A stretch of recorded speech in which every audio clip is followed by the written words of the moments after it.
Under invasion और Buddhism को शुरू किया। ठीक है, देखिए जो हमने बुद्धिज्म शुरू किया था, ठीक है, उसमें हमने देखा था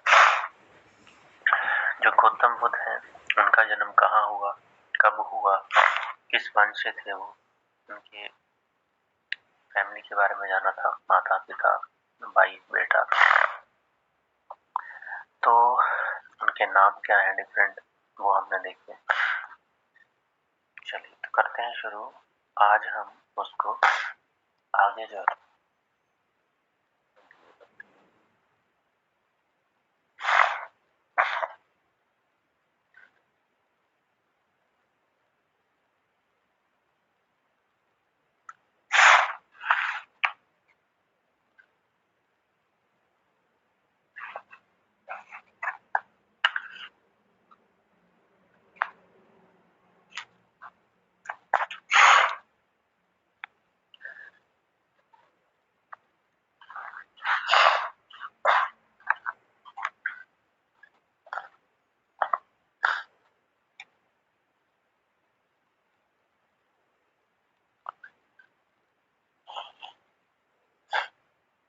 देखिए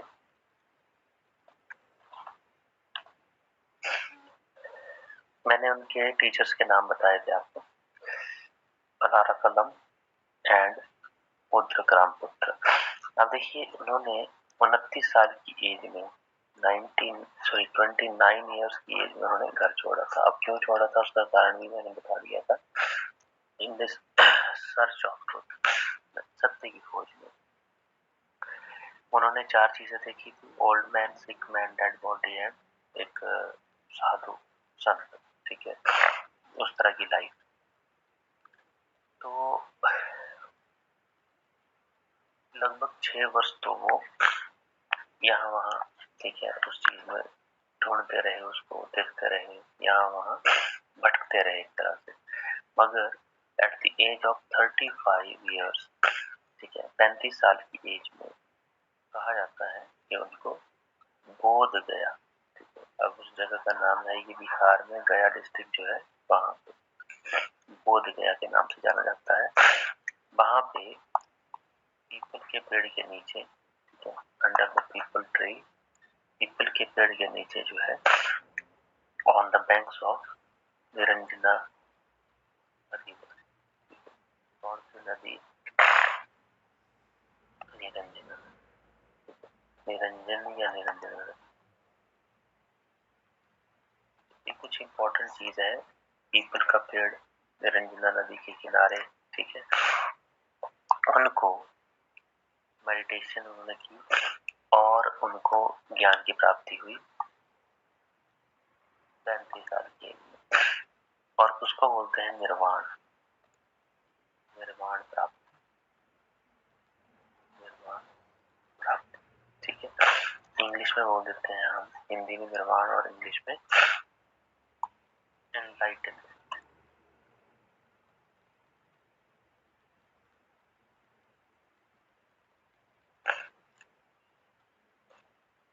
ज्ञान की प्राप्ति, हिंदी में निर्वाण और इंग्लिश में एनलाइटनमेंट।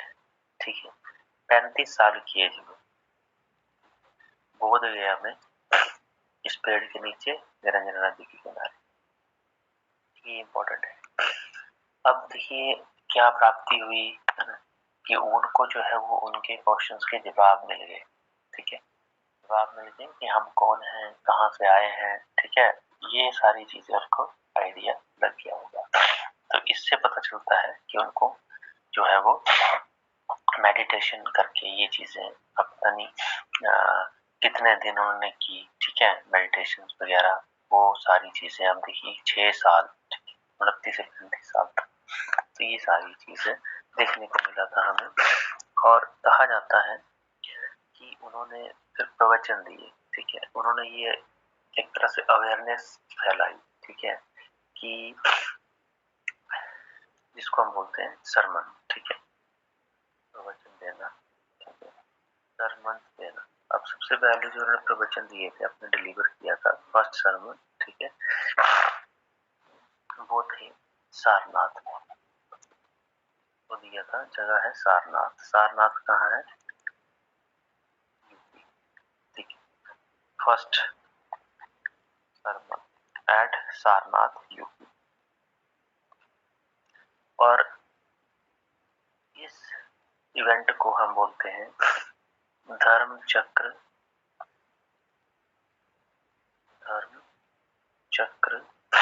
प्रवर्तन। Very very important. देखिए, धर्म चक्र प्रवर्तन का मतलब ये है कि जो धर्म है, धर्म कौन सा? बुद्धिज्म, उसका जो चक्र है, ठीक है, उसका जो पहिया है वो घूम गया है, ठीक है, और वो धीरे धीरे धीरे जो है वो प्रोमिनेंटली जो है वो फैलेगा, पूरे वर्ल्ड में फैलेगा, ठीक है। देखिए, जैनिज्म के मुकाबले बुद्धिज्म जो है वो बहुत तेज फैला था, और बुद्धिज्म के जो फाउंडर फॉलोअर्स थे वो भी बहुत ज्यादा हुए सडनली। तो धर्म चक्र प्रवर्तन जो है वो चला। तो जो पहला सरमन दिया था उन्होंने, वो सारनाथ में, जिसमें फॉलोअर भी ज्यादा थे। और जो ये हमारा धर्म चक्र प्रवर्तन है, इस इवेंट को कहा जाता है, जिससे माना जाता है ये सिंबॉलिकली कि भाई ये जो हमारा धर्म है, इसका चक्र जो है वो घूम गया है, ठीक है। तो ये बोला जाता है। और इसमें जो डिसाइपल होते हैं, अनुयायी, ठीक है, कहा जाता है सिर्फ 5 अनुयायी। तो यहाँ 5 शिष्य, फॉलोअर, 5 डिसाइपल्स। उसके बाद धीरे धीरे ये फैलता गया, ठीक है। अब देखिए, 80 साल की एज में, 80 इयर्स, इनकी क्या हुई थी? मृत्यु, ठीक है, डेथ। देखिए, 80 साल की एज में इनकी मृत्यु हुई थी, बट मृत्यु को क्या कहा जाता है? इन 483 बीसी, 563 बीसी में इनका जन्म हुआ, 483 बीसी में इनकी मृत्यु हुई। 80 साल के लगभग थे ये। और कहाँ हुई थी? तो एट कुशीनगर। कुशीनगर ये यूपी में, मैंने महाजनपद में भी बताया था ये आपको, ठीक है। किसकी राजधानी है ये कुशीनगर? किस महाजनपद की? पता है, याद है किसी? मल्ला। मल रिपब्लिक, ठीक है, मल रिपब्लिक। और मैंने बताए थे जो मल और वज्जी है ना, कुछ रिपब्लिक है। तो जो रिपब्लिक मल है, उसकी राजधानी कुशीनगर, वहां पे इनकी जो है वो मृत्यु हुई थी। और मृत्यु को कहा जाता है महापरिनिर्वाण। मृत्यु को एक वर्ड दिया जाता है कि ऐसा नहीं है कि इनको डेथ कहा जाता है। क्या बोला जाता है? महापरिनिर्वाण।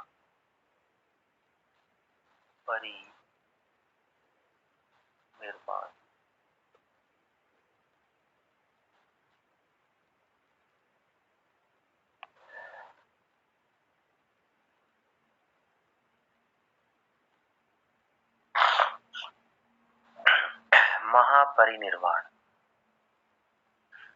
ठीक है। निर्वाण जो हुआ, निर्वाण का मतलब ज्ञान की प्राप्ति, इनलाइटनमेंट। और जो महापरिनिर्वाण है वो 80 साल की एज में, 483 बीसी में, कुशीनगर में, ठीक है, महापरिनिर्वाण। और वो भी कहा जाता है कि एक वृक्ष के नीचे ही इनको मौत हुई थी, वहीं पे वो महापरिनिर्वाण को प्राप्त हुए थे, अंडर द साल ट्री, ठीक है। साल वृक्ष होता है।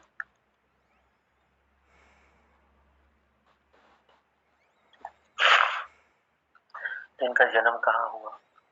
इनको ज्ञान की प्राप्ति बोध गया में हुई। इनका परिनिर्वाण कहाँ मिला? बोध गया में। वहां परिनिर्वाण कहाँ मिला? तो वो कुशीनगर। ये कुछ चीजें हैं, जो फैक्ट हैं, जो आपको याद रखने पड़ेंगे, ठीक है ये फैक्चुअल इंफॉर्मेशन, ऐसा कुछ नहीं इसमें कुछ और चीज। अच्छा, अब देखिए, कई बार क्वेश्चन आते हैं सिंबल के ऊपर, मैच द फॉलोइंग में दिया जाता है कि जो सिंबल हैं, जैसे घर से ये गए, तो उसमें कहा जाता है कि जो इवेंट्स हैं उनकी लाइफ की, ठीक है, जैसे जन्म से लेकर के, ठीक है, जन्म, बर्थ, ये एक घटना है, इनका जन्म जो हुआ ये एक इवेंट माना जाता है। तो इनके जन्म को सिंबल हम देते हैं लोटस और बुल, ठीक है, लोटस और बुल, कमल का फूल और सांड, ये जो जन्म है ये इसका सिंबल लोटस एंड बुल। महा एक और चीज देखी जाती है कि जो इन्होंने रिनंसिएशन किया, रिनंसिएशन क्या होता है? त्याग, ठीक है, इंग्लिश में हम रिनंसिएशन को बोलते हैं, हिंदी में त्याग। जो त्याग किया इन्होंने, ठीक है, वैवाहिक लाइफ का, पारिवारिक लाइफ का, इस दुनिया का, ठीक है, वो जो रिनंसिएशन है इसको बोलते हैं महाभिष्कर्मण,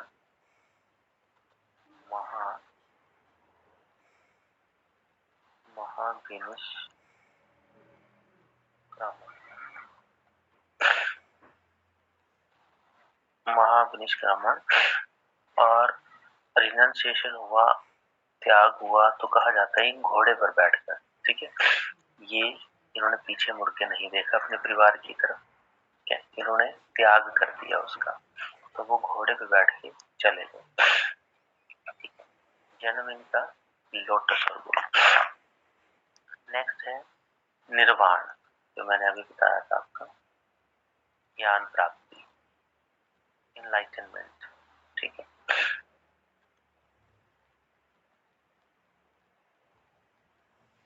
इनलाइटनमेंट।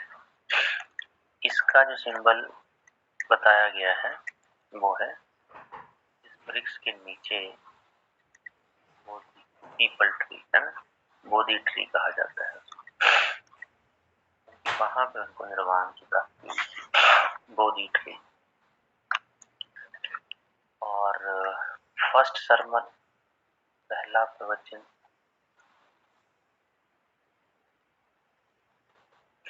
जिसको कहा गया है धर्म चक्र प्रवर्तन। तो देखिए धर्म चक्र प्रवर्तन जो है उसका सिंबल ही व्हील है, वो व्हील, जैसे व्हील घूमता है वैसे ही ये चक्र घूमा, ठीक है, जैसे चक्र की तरह ये पहला घूमा, ठीक है, तो ये है इसका सिंबल व्हील। और एक और है महा परिनिर्वाण, मतलब डेथ, महापरिनिर्वाण।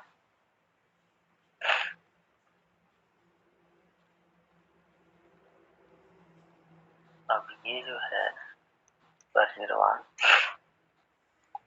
इसका सिंबल है स्तूप, स्तूप, क्योंकि देखिए जब कोई व्यक्ति मरेगा, ठीक है, तो उसको कहीं जलाएंगे, दफनाएंगे, ठीक है, कुछ, तो वो जो है वो स्तूप है इसका सिंबल। तो स्तूपा, व्हील, बोधि ट्री, हॉर्स और ये लोटस है। तो जन्म से लेकर मरण तक इनकी कुछ इवेंट्स हैं, घटनाएं हैं जो हमें मैच द फॉलोइंग में आ जाती है कि कौन सी घटना किससे साथ रिलेट करती है, ठीक है, एक निर्वाण महापरिनिर्वाण में फर्क क्या है, ठीक है, जन्म और ये तो आपको पता ही है कि कैसे, तो थोड़ा सा आपने याद रखना है, ठीक है। और बुद्ध के घोड़े का नाम कहा जाता है, क्या था पता है किसी को? कंथक। हॉर्स का नाम, ठीक है, हॉर्स है कंथक, ठीक है, घोड़े का नाम कंथक। और बुद्धा का जो रथ है, सारथी जिसको हम बोलते हैं, सारथी रथ जो चलाता है उसका भी नाम था ना? सारथी को क्या बोलते हैं? चैरियटर, चैरियट होता है रथ और उसको चलाने वाला सारथी, क्या नाम है उसका? चन्ना, ठीक है, चन्ना। और बुद्धा का जो ये दो ही चीजें इंपॉर्टेंट है, ये याद रख सकते हैं कि घोड़े का नाम कंथक और जो रथ चलाने वाला क्या बोलते हैं इसको, सारथी चन्ना। ठीक है, तो कंथक और चन्ना नाम याद रख सकते हैं, वैसे कोई ज्यादा इम्पोर्टेंट नहीं है इसकी। चलिए नेक्स्ट, टीचिंग्स, ये इम्पोर्टेंट है। ठीक है, ये हमें ज्यादा बुद्धिज्म में फोकस जो करना होता है वो टीचिंग्स के ऊपर ही होता है, उनकी काउंसिल्स के ऊपर होता है। टीचिंग्स ऑफ बुद्धिज्म, चलो इनकी बेसिक इंफॉर्मेशन जो है वो हमने देख ली, मगर अब जो मेन टीचिंग है कि बताया क्या था, उन्होंने पढ़ाया क्या था, सिखाया क्या था। देखिए, 4 नोबल ट्रूथ्स, 4 आर्य सत्य बोलते हैं इनको। ठीक है, तो इन्होंने कुछ आर्य सत्य दिए थे, बताया था ये बिल्कुल सही है, और वो 4 थे क्या, ये सबको पता होगा, सबने सुना भी होगा। ये जो संसार है, ये जो दुनिया है, ये दुखों से भरी पड़ी है। ठीक है, the world is full of sorrow. बोलने का मतलब ये नहीं है कि यहाँ सुख नहीं है, ठीक है, बहुत सुख भी है, मगर हर व्यक्ति, दुनिया का हर इंसान, ठीक है, कभी ना कभी और ज्यादातर समय दुख में भी देखा गया है। दुख देखा मतलब दुख होता ही होता है, हर इंसान को होता है। तो world is full of sorrows. ठीक है, पहला तो ये आ, कि हमें वैसे भी ये चीज ना बहुत इंपॉर्टेंट है, मैं बहुत फॉलो करता हूँ इस चीज को वैसे तो, बट ये हर बंदे को हर चीज को पता होना, हर बंदे को ये आइडिया जरूर होता है, मगर फिर भी हम इससे दूर भागते हैं, जानते हैं। The world is full of sorrow. दूसरा है, the cause of sorrow is human desire. ठीक है, सबसे बड़ी बात उन्होंने बोल दी कि जो इन दुखों का जो कारण जो है वो मनुष्य की इच्छाएं हैं। ठीक है, कि मनुष्य की इच्छाएं जो हैं वो ही कारण होता है इन दुखों का। ठीक है, ह्यूमन डिजायर्स। अब देखिए, डिजायर्स और नीड में बहुत फर्क है, ये वो नहीं बोल रहा है। ठीक है, जरूरतें सबको होती हैं, और एज ए ह्यूमन बीइंग जरूरतों को ही अगर हम डिजायर बना लें, ठीक है, तो उसमें मनुष्य की गलती है। जरूरतें ठीक है, एक सफिशिएंट, एक नॉर्मल लाइफ जीने के लिए जो जरूरतें हैं वो तो ठीक है, डेवलप भी होना चाहता है, ग्रो भी होना चाहता है आदमी, मगर ये जो एक देखा देखी में ये जो हमारा एक ट्रेंड बना हुआ है ना, ये डिजायर्स को जन्म देता है, और जो डिजायर है फिर उसका कोई तोड़ नहीं। इसके बारे में महात्मा गांधी ने भी बहुत। चलिए नेक्स्ट है, तीसरा सत्य बोल रहा है ये। ठीक है, कि अगर हम इन डिजायर्स को, अगर हम इन इच्छाओं को, ठीक है, पराजय कर दें या उनके ऊपर जीत पा लें, उनको कंट्रोल कर लें, ठीक है, तो इन सभी दुखों का अंत हो सकता है। All Soros can be removed. ठीक है, इसी को निर्वाण कहते हैं। जो निर्वाण बोल रहे हैं ना, ये इनको यही चीज बोली थी, ये सिर्फ इच्छाएं हैं। ठीक है, अगर आप इनके ऊपर कंट्रोल कर लेते हैं, ठीक है, if the desires are under control, ठीक है, तो हम क्या कर सकते हैं, इन दुखों का अंत कर सकते हैं। तो ये तीसरा जो वर्ड इन्होंने निर्वाण यूज किया, ज्ञान की प्राप्ति यही। ठीक है, ये जो मनुष्य की इच्छाएं हैं, डिजायर हैं, उसको कंट्रोल कर ले या उनके ऊपर जीत पा सके, उनको विजय कर पाए, तो मनुष्य के दुख खत्म। और ये उन्होंने चौथे में बोला कि इनके लिए मैं आपको बता रहा हूँ रास्ता, ये ऐसा कैसे हो सकता है। This can be achieved by the following of 8 fold path. अब इन्होंने बोला कि ये चीज हम कर सकते हैं, बट अब उसके लिए आस्थिक का मार्ग, आस्थिक मार्ग जो है वो फॉलो करना पड़ेगा। इसी को बोलते हैं पासिंग मार्क, मतलब 8 चीजें हमें करनी पड़ेगी। 8 फोल्ड पाथ।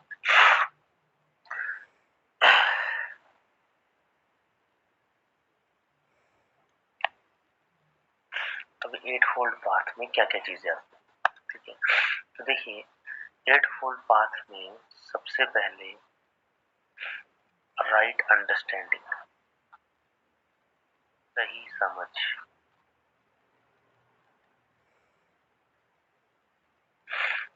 ठीक है। राइट स्पीच, सही वाणी, मनुष्य की वाणी सही होनी चाहिए, उसकी समझ सही होनी चाहिए, सोच समझ। Right livelihood, very very important. जो आजीविका है, मनुष्य जिसको अपनी मतलब आजीविका, उसका जो उसका भरण पोषण कर रही है वो सही होना चाहिए, वही। राइट थॉट सबसे जरूरी, ठीक है। अच्छे विचार, सही विचार। राइट एक्शन, अब विचार सही होंगे तो एक्शन भी सही होगा। इसके साथ साथ सही प्रयास, राइट एक्शन, और तो राइट माइंडफुलनेस। अब देखिए ये थॉट है ना, ये माइंडफुलनेस को ही क्रिएट करेगा। और राइट मेडिटेशन, ये आत्मा, ये जो समाधि है, मेडिटेशन है, ध्यान है, ठीक है। तो अंत में एक ही बात बोलते हैं कि मेडिटेशन तभी लग सकती है, ये चीज तभी अचीव हो सकती है, सही मेडिटेट तभी कर पाएंगे जब आप ये चीज करेंगे, ये चीज कर पाएंगे, तब जाके ये चीज होगी। और अल्टीमेटली जब मेडिटेशन भी आपकी होगी, ये सारी चीजें, तो फिर आप इस चीज को कंट्रोल कर सकते हैं, दैट इज ह्यूमन डिजायर्स। और डिजायर्स अगर कंट्रोल हो जाती है, ठीक है, तो फिर निर्वाण की प्राप्ति हो जाती है, सभी दुखों का अंत हो जाएगा, ठीक है। बट वो कभी हो नहीं पाएगा, ठीक है। ये चीज भी गारंटी है कि वो कभी हो नहीं पाएगा। हाँ, कुछ लिमिट लग सकती है, अगर पूरी तरह से हो गया तब तो आप बुद्धा बन गए ना, ठीक है। और ये चीज इसलिए नहीं होती है क्योंकि इन्होंने बोला था कि गृहस्थ लाइफ में, ठीक है, इसमें थोड़ा सा अंकुश लगाना बहुत मुश्किल होता है, इसलिए आपको हो सकता है त्याग करना पड़े कुछ चीजों का। तो वो चीजें इन्होंने बताई थी।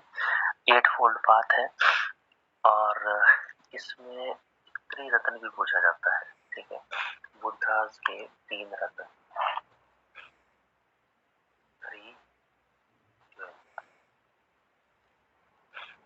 3 रत्न, डायरेक्ट क्वेश्चन आता है इसका।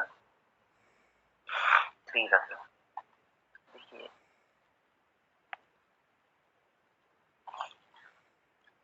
त्रिरत्न संघ, धम्म एंड बुद्धा। 3 रत्न क्या है? नाम है संघ, धम्म और बुद्धा, बुद्ध, ये 3 है, संघ, धम्म और बुद्ध। देखिए संघ का मतलब होता है किसी भी चीज को जब आप फॉलो करते हैं, किसी भी चीज को आप पालन करते हैं, तो एक ऑर्डर है, एक सीक्वेंस है, ठीक है, उसको संघ कहा जाता है। वो सीक्वेंस बहुत जरूरी है, ठीक है। दूसरी बात उन्होंने बोली धम्म, ठीक है। देखिए धम्म का मतलब होता है कुछ, हम जिसको हम डॉक्ट्रिन बोलते हैं, प्रिंसिपल्स, कुछ रूल्स रेगुलेशंस, कुछ सिद्धांत। डॉक्ट्रिन के लिए एक बहुत अच्छा वर्ड है सिद्धांत, प्रिंसिपल, ठीक। और बुद्ध तो आपको पता है, बुद्ध कब बनेगा आदमी, जब इनलाइटेंड हो जाएगा, निर्वाण की प्राप्ति हो, तो इनलाइटेंड होगा। तो ये है 3 रत्न बुद्धिज्म के, ठीक है जी। देखिए जैसे उन्होंने बोला कि सीक्वेंस है, तो सीक्वेंस जो है ना इन चीजों का, 8 फोल्ड पाथ का सीक्वेंस, इस संग इसको ऑर्डर नाम दिया, ये ऑर्डर है, ठीक है। ऐसे नहीं है मतलब ये आपको वैसे ही फॉलो करना है, बट ये आपस में जुड़े हुए हैं। आई थिंक राइट एक्शन मैंने 2 बार लिख दिया है ना। Yes sir. तो ये 8 हुए कि 9? 8 तो हुए, तो इसका मतलब कुछ बचा है ना। Right understanding, speech, livelihood, mindfulness, right action, right effort. अच्छा एफर्ट नहीं लिखा है मैंने, ठीक है ना। अब ठीक है, अब ठीक है। एक्चुअली एफर्ट बोला था बट लिखा मैंने एक्शन ही है ना, ठीक है। तो ये चीज है राइट एफर्ट, सही प्रयास। तो ये हमारे 3 रत्न है। कोड ऑफ कंडक्ट जिसको बोल सकते हैं हम, ये वाला जो चीज है ना, इसको हम कोड ऑफ कंडक्ट बोल सकते हैं। और देखिए ये बाद में भी काम आएगा, क्योंकि इसके लिए जब हम मौर्य पढ़ेंगे तो मौर्य में का नाम आता है अशोक द ग्रेट। तो अशोक जो था उसने भी बुद्धिज्म को अपनाया और उसने इनके धर्म उसने अपने सेट किए वहां पे, सोशलाइज किया। तो जो डॉक्ट्रिन है इसको कोड ऑफ कंडक्ट भी बोलते हैं। एक जीने के तरीके क्या है, सिद्धांत क्या है, वो धर्म। तो वो क्या क्या किए थे वो हम उसमें पढ़ते हैं मेनली। देखिए जो निर्वाण में जो बिलीफ है, जो विश्वास है, निर्वाण का मतलब एक तरह से मोक्ष, ठीक है। वो सबको पता है, हर धर्म में इसका बहुत महत्व है, मोक्ष। तो मोक्ष जो है वो क्या होता है, देखिए मोक्ष का मतलब होता है कि बार बार जन्म मरण से मुक्ति, ठीक है। अल्टीमेट ब्लिस, ठीक है। अल्टीमेट जो हमें बस हमारी जो वो है, क्या बोलते हैं उसको, आत्मा है, ठीक है। वैसे तो देखिए बुद्धिज्म की अगर बात करें, बुद्धिज्म आत्मा नहीं मानता है, ठीक है। अब ये बहुत बड़ी बात है कि बुद्धिज्म जो है वो आत्मा के ऊपर विश्वास ही नहीं करता है। नो सोल, बुद्धिज्म सोल के ऊपर विश्वास नहीं करता है, पहली बात तो ये, ठीक है। वो एक ये जरूर मानता है कि एक पावर है, एक सुप्रीम शक्ति है हमारे अंदर जो हमें चलाती है, बट आत्मा नाम की चीज कोई नहीं होती, ठीक है। चलो इसकी वो करेंगे हम कि इनकी टीचिंग्स में क्या है, ये क्या मानते हैं क्या नहीं मानते हैं, जैनिज्म के साथ कंपैरिजन भी करेंगे, ठीक है। पर अभी के लिए आप इतना सोचिए कि ये बोलते हैं कि भी मोक्ष में ही, अल्टीमेटली सभी धर्मों में मोक्ष की ही बात की जाती है, ठीक है। देखिए बोलने का मतलब ये है कि बर्थ और डेथ, ठीक है, मरण और जन्म से छुट्टी, तो मोक्ष वही होता है, वो सबको पता है, ठीक है। मिलना कैसे है वो शायद मुश्किल होता है, ना ही पता होता है, ठीक है। एक और थ्योरी दी है उन्होंने, हमेशा बहुत चर्चित थ्योरी है ये, always go ahead with the middle path, हमेशा मध्य मार्ग को चुनिए, don't go here and there with extreme, ठीक है। बोलने का मतलब ये है कि एक आदमी जो है उसको हमेशा अपनी लाइफ में एक्सट्रीम करने से बचना चाहिए, ठीक है। कि a man should avoid extremes in his life, दोनों साइड से, ठीक है। एक्सट्रीम का मतलब ये है कि ना तो उसको ज्यादा मतलब बिल्कुल कम पे भी नहीं जाना चाहिए और ना ही बिल्कुल एंड पे जाना चाहिए, बिल्कुल मध्य मार्ग। कोई भी काम करना है तो उसके एक्सट्रीम में मत जाइए, ठीक है। एक्सट्रीम अगर जाएंगे तो आपको वहां पे कहीं ना कहीं दुख होगा, हो सकता है वो उतना एफर्ट अगर आप कर रहे हैं, एक्सट्रीम कर रहे हैं, बहुत ही ज्यादा कर रहे हैं, तो आपको फिर दुख होगा और वो दुखों का कारण बन जाएगा, ठीक है। इसलिए आप उतना ही करिए जितना की आपको जरूरत है। तो बोलने का मतलब ये तो बहुत तरीके से हम इसको समझ सकते हैं मिडिल पाथ को, ठीक है। इसको मध्य मार्ग कहते हैं। तो मध्य मार्ग को चुनिए हमेशा, इनका बोलने का मतलब ये है, ठीक है। अब वो बहुत सी कंडीशंस और उसके हिसाब से चलती है, ठीक है। पर उन्होंने कुछ कोड ऑफ कंडक्ट में ये भी बोला था कि वायलेंस मत करिए, ठीक है, नशा जो होता है उसको मत करिए, ठीक है, झूठ मत बोलिए, ठीक है, और कभी भी करप्ट प्रैक्टिसेस में इंडल्ज मत होइए, ठीक है। अगर कोई भी गलत काम कर रहा है, गलत जो है ही गलत चीज, ठीक है, करप्शन जो होगी, उस तरह की जो प्रैक्टिसेस है उसमें कभी भी इन्वॉल्व मत होइए, इंडल्ज मत होइए, ठीक है। वायलेंस और झूठ मत बोलिए, वायलेंस मत करिए, ठीक है। और दूसरे की प्रॉपर्टी, दूसरे की वेल्थ, कभी भी उसके ऊपर बुरी नजर मत रखिए, ठीक है। कोड ऑफ कंडक्ट है, सबको पता है ये चीजें होती हैं, ठीक है। तो इन्होंने ये चीजें बोली थी कि दूसरों की प्रॉपर्टी या वेल्थ के ऊपर नजर नहीं होनी चाहिए। अगर उसकी है तो वो उसका अपना भाग्य है, उसकी अपनी मेहनत है, ठीक है, वो कर रहा है, वो खा रहा है, खाने दीजिए, आप भी करिए, आप भी खाइए, आप भी रहिए, ठीक है। वायलेंस और झूठ मत बोलिए, वायलेंस मत करिए, लड़ाई झगड़ा मत करिए, ठीक है? और नशा मत करिए। ये चीजें जो कुछ नॉर्मल है, ये तो कोड ऑफ कंडक्ट में आती है, ठीक है, सबको पता है। अब बुद्ध के संघ जो है, संघ के बारे में देखते हैं। ये जो बुद्ध है, इनके संघ जो है, संघ मैंने बोला ऑर्डर, ठीक है। तो इसमें इनके ना सेक्ट आ जाते हैं, ठीक है। अब ऑर्डर क्या है, एक तरह से सेक्ट फॉलोअर जो बने इनके, उन्होंने, तो हम करेंगे बात सेक्ट्स की। सेक्ट्स होते हैं संप्रदाय। देखिए होता क्या है, जब एक आदमी है, उसकी अपनी सोच है, जब उसके साथ 10 जुड़ेंगे, सोच बदलेगी, 100 होंगे, सोच और ज्यादा बदलेगी। तो हो सकता है हर बंदा एक तरह से एक चीज को नहीं देखता है, बहुत सी चीजें जो है वो उसके साथ जुड़ जाती हैं, सोचें बदल जाती हैं, थॉट्स एक्शंस बदल जाते हैं। तो जो सेक्ट्स हैं बुद्धिज्म के, जैसे जैसे ये फैलता गया, ठीक है, तो उसमें बहुत सारी चीजें देखी गई। अब इसमें सेक्ट्स जो हैं वो मेनली दो देखे जाते हैं, ठीक है। एक तो हीनयान का नाम है, हीनयान, और एक है महायान, और एक है ऐसे और है वज्रयान,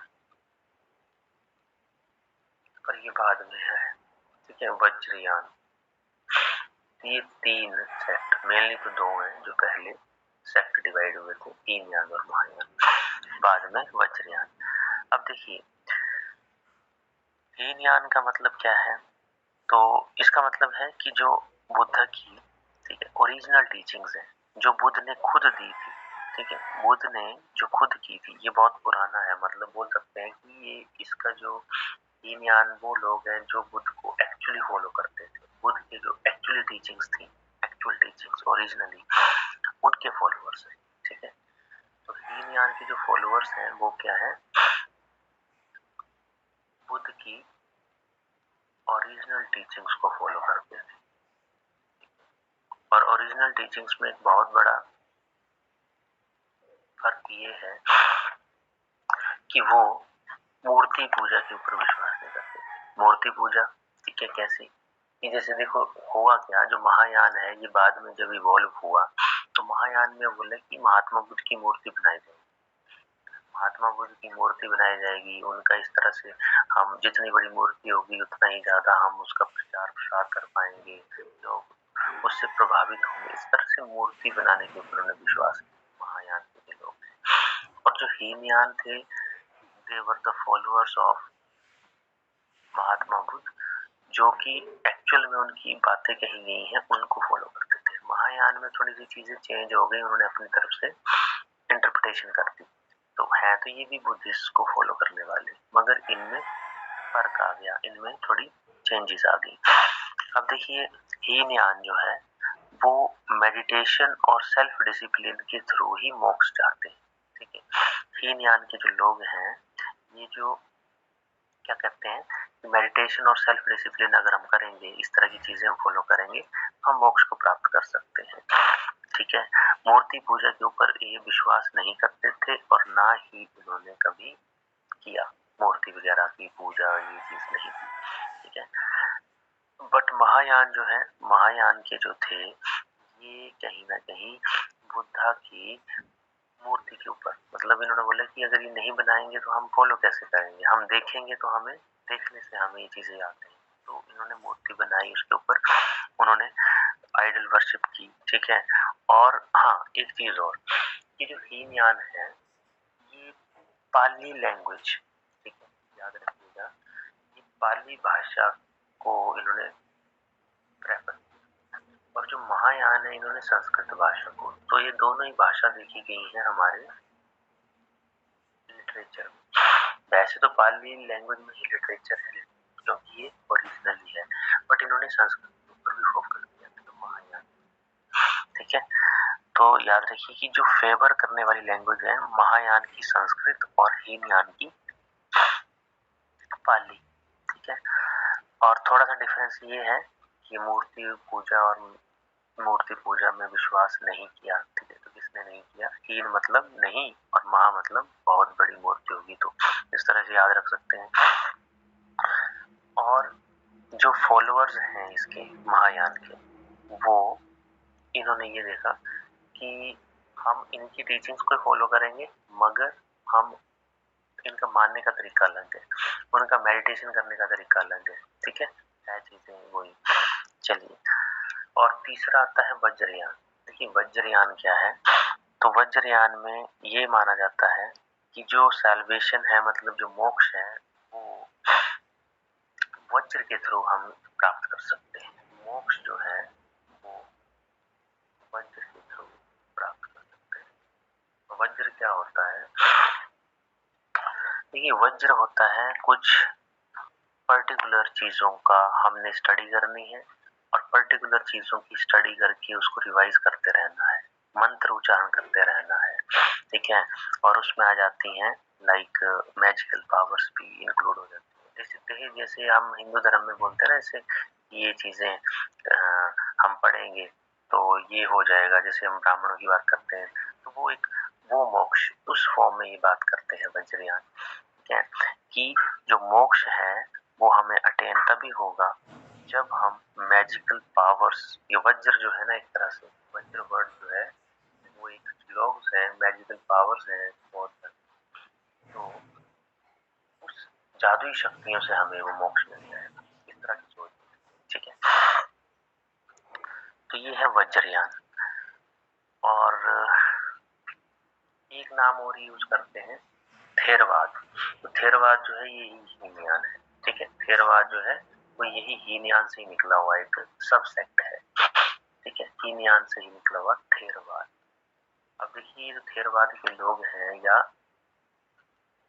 फॉलोअर इसी के हैं, ये हीनयान के ही, मगर इनकी थोड़ी सी सोच जो है वो डिफरेंट है, तो इसलिए इसका अलग से थेरवाद भी लिख देते हैं। देखिए अब जो है हीनयान थेरवाद आपको वर्ल्ड में सबसे ज्यादा कहाँ मिलेंगे, ये नॉर्थ ईस्ट में, लाइक श्रीलंका, थाईलैंड, इंडोनेशिया, है ना, ये बुद्धिज्म। श्रीलंका में बहुत ज्यादा बुद्धिज्म, ठीक है। 75% लोग श्रीलंकन जो है वो बुद्धिज्म को फॉलो करते हैं, and they are specially Theravada. ये क्वेश्चन आया भी हुआ है, तो थेरवाद को फॉलो करते हैं, मतलब जो हीनयान का ही सेक्ट है, सब सेक्ट हीनयान से ही निकले हुए हैं। तो हमारा जो ये बुद्धिज्म है वो कहाँ कहाँ फैला, तो अगर हम ज्योग्राफिकली इसको देखें तो एशिया, एशिया में भी कौन सा, साउथ एशिया और साउथ ईस्ट एशिया, ये दो, एशिया में भी ये दो खास पार्ट जो है वहां पे बुद्धिज्म बहुत जल्दी और बहुत फैला, ठीक है, क्योंकि ये आस पास फैल गया था, ठीक है। महात्मा बुद्ध को लाइट ऑफ एशिया भी कहा गया है, एशिया, लाइट ऑफ एशिया। अब ये भी आपने याद रखना है कि जो बुद्धिस्ट सेक्ट्स हैं वो क्या हुआ, अब बुद्धिस्ट काउंसिल देखते हैं, बुद्धिस्ट लिटरेचर भी देखेंगे, कल देखेंगे, बट काउंसिल्स पहले देखेंगे। उसको हम क्या बोलते हैं कि सम्मेलन, बुद्धिस्ट सम्मेलन कहाँ कहाँ हुए और उसमें क्या क्या डेवलपमेंट्स हुए। देखिए बुद्धिस्ट काउंसिल एक बहुत ही इम्पोर्टेंट ये है चैप्टर, और इसके ऊपर क्वेश्चन आता भी है, लिटरेचर के ऊपर क्वेश्चन आता है। बुद्धिस्ट काउंसिल का मतलब कि ये लोग कहाँ कहाँ मिले, कब मिले और किसकी अध्यक्षता में मिले और कौन राजा था, तो ईयर कौन सा है, वेन्यू क्या है, ठीक है, ये देखेंगे। साथ साथ में वो चीजें भी लिख देंगे कि कौन कौन से टाइम। देखिए फर्स्ट काउंसिल जो हुई बुद्धिस्ट काउंसिल फर्स्ट, ये कब हुई थी, तो जब उनकी मृत्यु हुई महात्मा 483 BC, और ये कहाँ हुई थी, इम्पोर्टेंट, राजगिरी में, ठीक है, जगह का नाम है राजगिरी, और ये आपको पता है मगध की राजधानी शुरुआत, ठीक है। और राजगिरी यहाँ केव्स हैं, सतपर्णी केव्स, ठीक है, वहां हुई थी।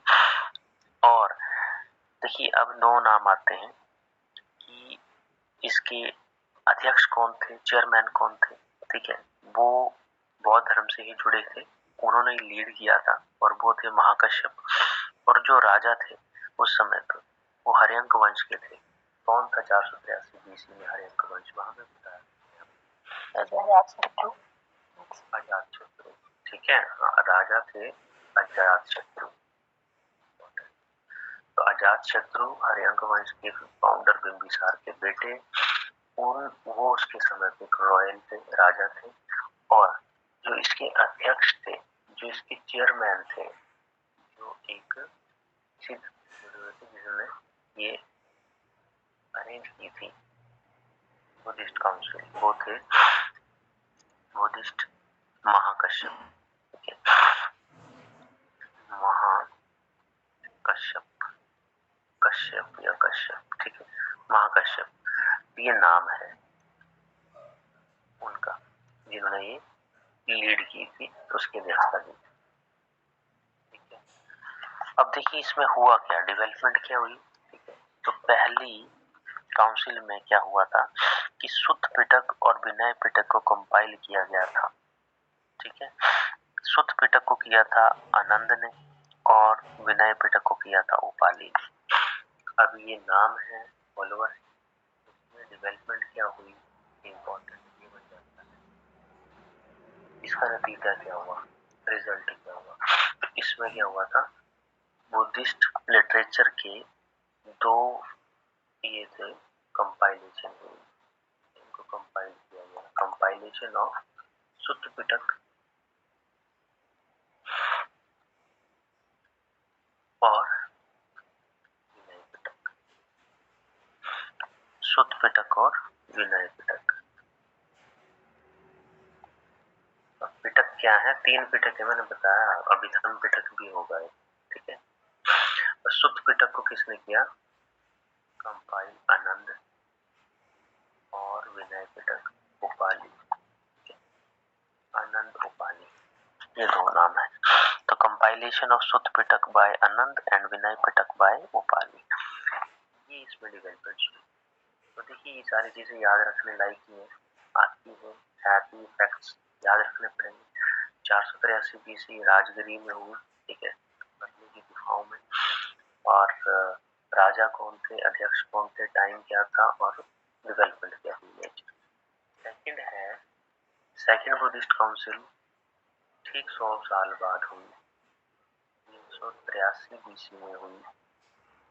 कहाँ हुई थी ये, वैशाली में। वैशाली जो है आज ही बिहार का एरिया है। किस महाजनपद की राजधानी है वैशाली, बताई थी मैंने,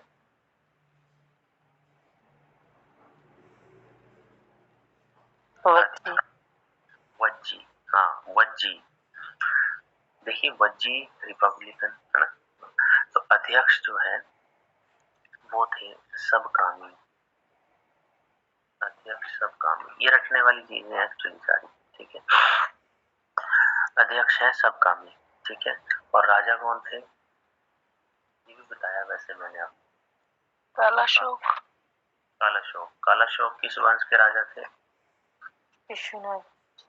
शिशुनाग वंश के, ठीक है, बिल्कुल शिशुनाग वंश के। शिशुनाग वंश, देखिए डायनेस्टी और अंपायर दो वर्ड यूज किए थे मैंने, उसका फर्क मैं बताऊंगा, पर पहले ये कर लेते हैं, ठीक है। कालाशोक, कालाशोक जो है वो हमारा राजा था और सबकामी अध्यक्ष था। वैशाली जगह थी, 383 बीसी टाइम था। अब इसमें क्या हुआ, तो इसमें देखिए जो बुद्धिस्ट मॉन्क है ना, डेवलपमेंट का इसमें बुद्धिस्ट मॉन्क्स जो है, ठीक है, वो स्प्लिट हो गए थे, ठीक है, दो भागों में, मतलब उनका विभाजन हो गया था मॉन्क्स का, ठीक है। जो कि विभाजन है कि मॉन्क्स जो है वो स्प्लिट हुए,